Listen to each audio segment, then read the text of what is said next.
All India Majlis-e-Ittehadul मुस्लिमीन के सांसद असदुद्दीन ओवैसी ने बहरीन में प्रमुख हस्तियों के साथ बातचीत के दौरान पाकिस्तान को एक नाकाम मुल्क बताया। ओवैसी ने कहा, हमारी सरकार ने हमें यहाँ इसलिए भेजा है ताकि दुनिया को पता चले कि भारत पिछले कई सालों से किस खतरे का सामना कर रहा है।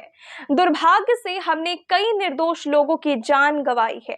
ये समस्या पाकिस्तान से ही पैदा हुआ और हमेशा ही होती है। जब तक पाकिस्तान इन आतंकवादी समूहों को बढ़ावा देना, सहायता देना और प्रायोजित करना बंद नहीं करता, तब तक ये समस्या दूर नहीं होगी। उन्होंने आगे कहा कि हमारी सरकार ने हर भारतीय की जान की रक्षा के लिए सभी कदम उठाए हैं। इस सरकार ने यह स्पष्ट कर दिया कि अगली बार अगर पाकिस्तान ऐसा दुस्साहस करेगा तो ये पलटवार उनकी उम्मीद से परे होगा।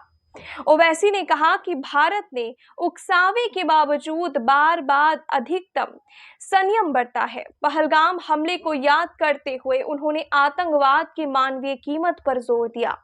उन्होंने कहा, कृपया इस नरसंहार की मानवीय त्रासदी पर विचार करें। 6 दिन पहले शादी करने वाली एक महिला 7वें दिन विधवा हो गई।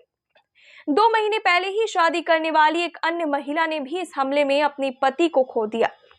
भारत की रक्षात्मक ताकत पर जोर देते हुए ओवैसी ने कहा, भारत के पास सभी साधन हैं। हमारे पास न केवल भारतीय नागरिकों बल्कि भारत में रहने वाले प्रत्येक व्यक्ति की सुरक्षा सुनिश्चित करने के लिए हर आवश्यक साधन है।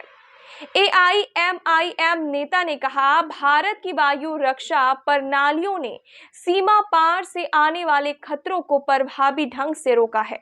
उन्होंने कहा, सरकार और मीडिया हमारी वायु रक्षा प्रणाली, हमारी तकनीक और युद्ध क्षमताओं ने पाकिस्तान जैसे नाकाम मुल्क की ओर से शुरू की गई हर चीज को सफलतापूर्वक रोका और बेअसर किया।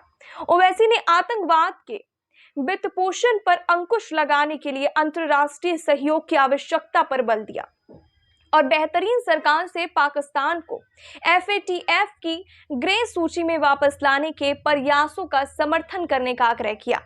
उन्होंने कहा कि इस तरह के धन का इस्तेमाल आतंकवादी गतिविधियों का समर्थन करने के लिए किया गया है। ओवैसी ने कहा, हमारा देश एकमत है, चाहे वह किसी भी राजनीतिक दल से संबंधित हो। हमारे बीच राजनीतिक मतभेद है, लेकिन जब हमारे देश की अखंडता की बात आती है तो यह सही समय है कि हमारा पड़ोसी देश समझे कि हम एक हैं। मैं अनुरोध करता हूं और उम्मीद करता हूं कि बेहतरीन सरकार पाकिस्तान को FATF की ग्रे सूची में वापस लाने में हमारी मदद करेगी, क्योंकि इस पैसे का इस्तेमाल उन आतंकवादियों का समर्थन करने के लिए किया गया है।